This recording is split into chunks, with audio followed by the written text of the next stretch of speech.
So this is an interesting week because this is technically a huge game, right? It's Sunday night football. It's against a team that's going to be in the running to make the playoffs, and it's a game that you probably should win and you would really want to win to make sure that you can secure your fate as far as it goes in the playoffs.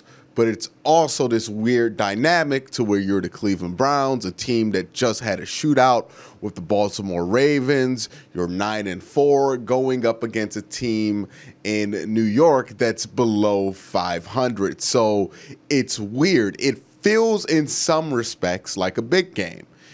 On others, it feels like a trap game. So what kind of game is this Sunday night football game going to be? What should the Browns expect? And what should Browns fans expect from the Cleveland Browns? Well, let's talk about it. Real quick before I get into this video, I want to make sure I give a quick shout out to the Patreon Dog Check tier members. And as always, I start with Michael Matique, Greg Ealer, Seth Harrison, Corporal Nick Lopez, Nick Nasty, Mandela Moore, the only Browns fan in Wisconsin, Batman, Jake Phillips, Rush Shear, Barack Kumar, John Alver, Masayua, Budza Roland, Ethan Rindauer, James Nemo, Mac House, Reeve Hertz, Justin Cole, Philip Wilcoxon, Marie Vivert, Timothy McClure, Keith Anderson, Joshua Still, Sean Barron, Gagos Pisano, Dom Gazzulo, Ian Whitaker, Colin 216, Anthony Latham, Christian, Matt Bond, Dave Strong, Michael Stone, Soul Train, Charles Work, Dan in West Texas, Billy, Michael Holdenack, Jared Austin, Moose Gentry, Patrick F., Austin Z., Mark Burnett II, Andre Griffin, Otis Wolf, IT Rex, Austin Bolin, Jesus Serrano, Joshua Paulus, Chris Farms, Pick Down Browns Backers, Mark Kahn, Max Al Dojo,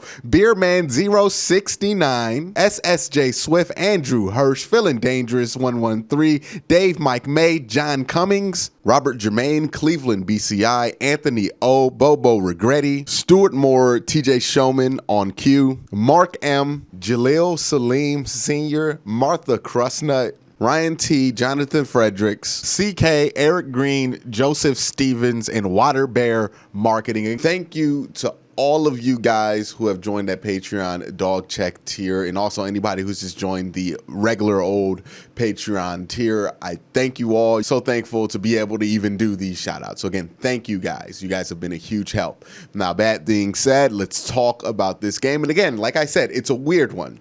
When you look at the matchups, there are things that the New York Giants can do that are problems for the Cleveland Browns. The issue isn't what they can do or what they can be successful at. It's also what can the New York Giants do in that same respect. Because offensively, the New York Giants really don't have much that they can do well.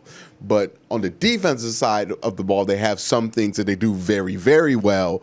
But those things can be negated if the Browns offense shows up at a acceptable level. So what are these things? Let's start with the Browns defense and see what the Browns defense is going to be up against this weekend and talk about that matchup.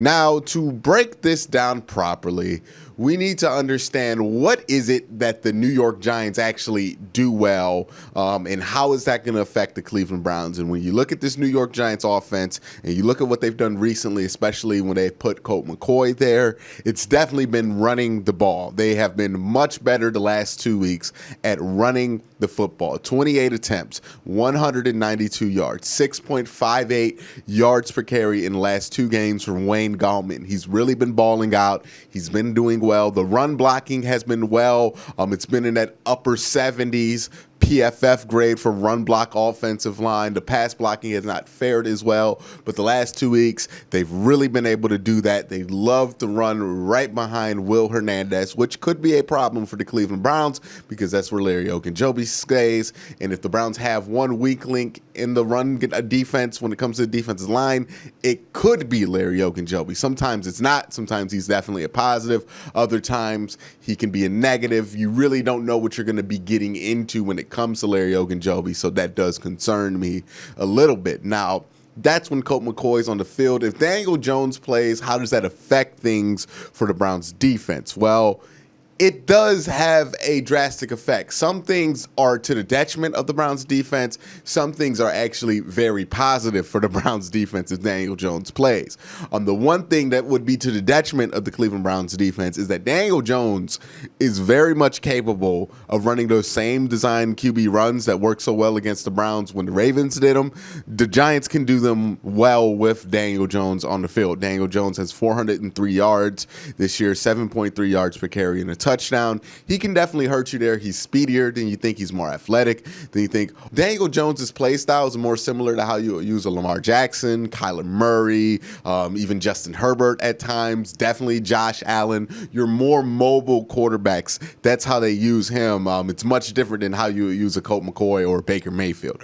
So that changes drastically, but the biggest downside to Daniel Jones has to be the turnovers, because while you get that athletic ability, you get a ton of turnovers when it comes to Daniel Jones. Daniel Jones this year has had 8 fumbles in the pocket, 9 interceptions, obviously, in the pocket while passing, and then 2 fumbles while running. This means he has a potential touchdown to turnover ratio that is ridiculous. It's 8 touchdowns to 19 potential or actual turnovers.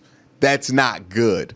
And that is why Daniel Jones is probably not going to see the field. And that's what's going to be the biggest detriment to Daniel Jones as far as him trying to get a career in the NFL. He's an interesting dynamic as far as quarterbacks goes, because I think as we see the position evolve and include more of, a Daniel Jones, Kyler Murray, Lamar Jackson style quarterback who really can run the ball well, you're going to see different iterations of that kind of quarterback.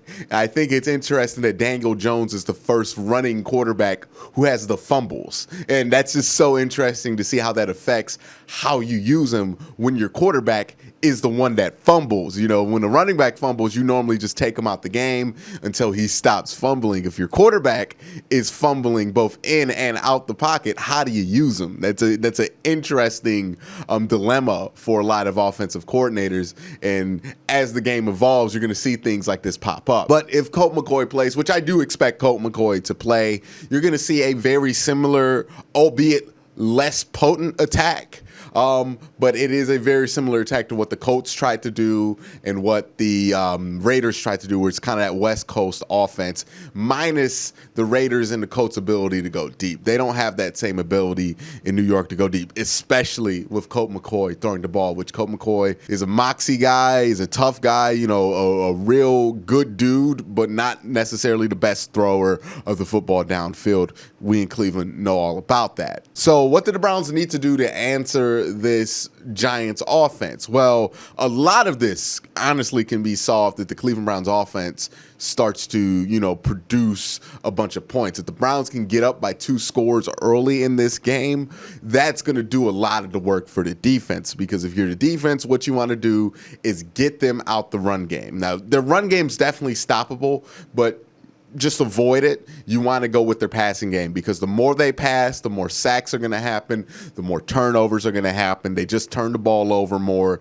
They tend to get behind the sticks more when they have to pass more. So that's what you want to do. You want to be able to take advantage of Myles Garrett being lined up on a rookie left tackle, period, and then a bad performing pass blocking rookie left tackle in Andrew Thomas. So you're going to want to take advantage of that matchup. In order to do that, you're going to need to force them to throw rather than pass. And when you want them to throw, you're going to want them to have to take time in the pocket. You don't want to be able to get away with a bunch of quick dump offs.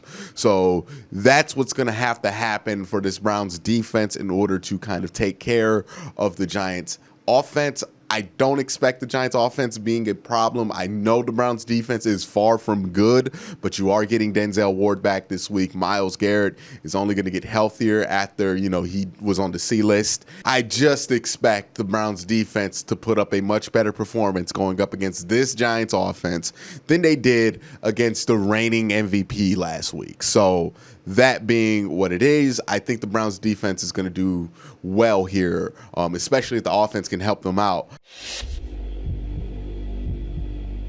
Unlike the Giants offense, the Giants defense is actually well fleshed out, very versatile. And I get they're going to be without James Bradbury, who's a very, very good defensive back. They're shut down corner. But still, when you look at that Giants defense, they present a ton of problems. And it all kind of stems at the defensive line level. They have good linebackers. They have some very decent safeties in the back end. They have some depth there. They have 3 guys you can put in a rotation, so that's going to help with the absence of Bradbury. They don't have much depth at corner. They're pretty much drained there after a bunch of injuries, but they do have depth in the linebacking core, and they definitely have defensive line depth, specifically in the interior.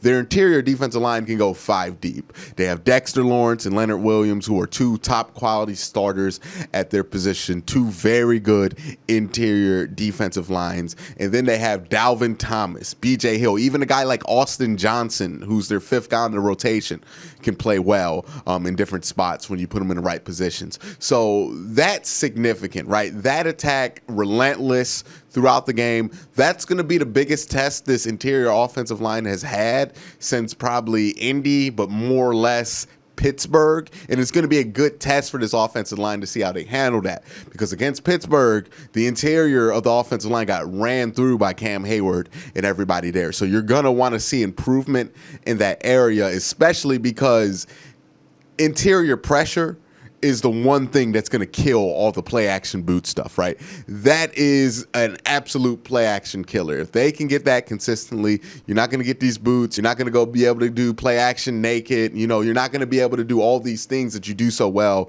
in this offense. You're going to see more shotgun, more things that Baker can do, but Baker does the play action rollout stuff much better. If they can get interior pressure, you can forget about all that. And this is a line deep enough to get interior pressure all game, and we've seen how depth can just wear a team out, especially when the Browns do it with their running backs. It's going to be interesting to see how depth wears out the offensive line, and if the offensive line can hold up to that kind of pressure the entire game, which I expect they're going to have to deal with. So that's the main problem that the Giants present to you, is that interior pressure. They have some decent edge rushers, but that's not the biggest problem in the world. I'm definitely more worried about the interior, more so than the edge, but that entire defensive line is pretty good for the Giants. They've been playing really well. Also, the Giants do a good job in turning the ball over. They force fumbles, they get interceptions, they do a good job at that. Now, the Browns had a bunch of weird fumbles against Baltimore, but that's the only time they had a bunch of those fumbles. I hope they did a lot of drills to kind of clear that up, because that's not something you want to see pop up this week. But nonetheless, it's something to look out for. It's definitely something the Giants can do. And again, the worse their offense is, the better it is they can get turnovers, the more of a chance they stand if they can get those turnovers against the Browns. Now, that's what the problems that the Giants defense kind of provides the Browns offense. How can the Browns offense kind of respond to that and make some adjustments? Well, there's a few things they can do that seem to work against the Giants when you look at how other teams that attack similarly to the Browns attack them successfully. In the run game, I would say you're going to see a ton more carries for Nick Chubb than Kareem Hunt for one specific reason. The biggest thing in the run game that goes against and really hurts the New York Giants is counters and cutbacks, right? The Giants' defensive line is so good that they penetrate so early that if you can run a counter, you can just run away from the pressure they create. That is definitely something that the Browns can do, and that's something that Nick Chubb does at an elite level, and Kareem Hunt actually very bad at. Kareem Hunt never hits the cutback. He can do a counter if it's designed, but only when it's designed I've seen. He hardly ever hits the cutback lane. He's normally a one cut and go kind of guy. That's not what you're going to need this week. But Kareem Hunt's still going to have tons of use this week against the Giants, because another thing that works against the Giants is screens. They just are susceptible to these screens. It makes no sense. Their linebackers are actually pretty good, but they're susceptible to these screens. You can hit them on these screens. I saw the Rams do it a ton. The 49ers do it a ton. The Cardinals do it a ton. You can hit them on these screens. They vacate that area a ton. They blitz a lot. If you can hit those screens, you can usually get 10, 15-yard chunks out of them. So the screens are going to be very important. Also, another thing you're going to see come back this week that I think has disappeared for a little bit too long is the end around. Since Odell's been out, no end arounds from this offense. They signed Marvin Hall, who might be able to take some of those end arounds. Also, you could give some of those end arounds to Jarvis Landry. I understand he has limited speed, but he has great vision and strength as a runner. So I would expect to see the end arounds come back this week. I think you're going to see a couple of them. The thing with the Giants defense is that you're not going to get them on the initial fake. But once you fake one way, if you go opposite field of the fake, they're very susceptible to being attacked that way. So expect a bunch of double fakes here where they're doing a play action and then a stunt and then they're throwing opposite field. Things like that might work against the Giants because, again, they're such a good defensive line. They're going to get penetration. And when you get penetration, you're working off instinct. You can get the one fake. They're going to be rolling one direction and then you throw it the other. You have empty space there. That's how you attack the New York Giants. It's very interesting. I'm interested to see how Kevin Stefanski makes these adjustments, but the adjustments are there, and the Browns offense are well equipped to be able to make those adjustments. So what do I think of this entire game? Well, this is all going to be dependent on how the Browns offense comes out to play. Honestly, this is where the matchup is. When the Browns have the ball on the offensive side of the ball, this is where the game's going to be won or lost. If the Browns can consistently get downfield and score like they have the last few weeks, then, well, the Browns are going to be able to win this game pretty comfortably because I just don't think New York has an offense that's going to be able to keep up with the Browns in that kind of a situation. So if that's the case, the Browns are going to win pretty comfortably. That's what the Browns should be able to do. That's what the Browns should do. If by happenstance the Browns come out like they did against the Jaguars or against Philly, where they're just slow, out of sync, allowing the pressure to get to them, then it's going to be a rougher day because the lower the score is, the higher the chances are that the New York Giants are able to keep pace with you and able to beat you. So if you're the Cleveland Browns, you want to make this into a high-scoring affair. You want to get 10, 20 points early to make the Giants have to score because I don't think the Giants can score with you if you make them have to score.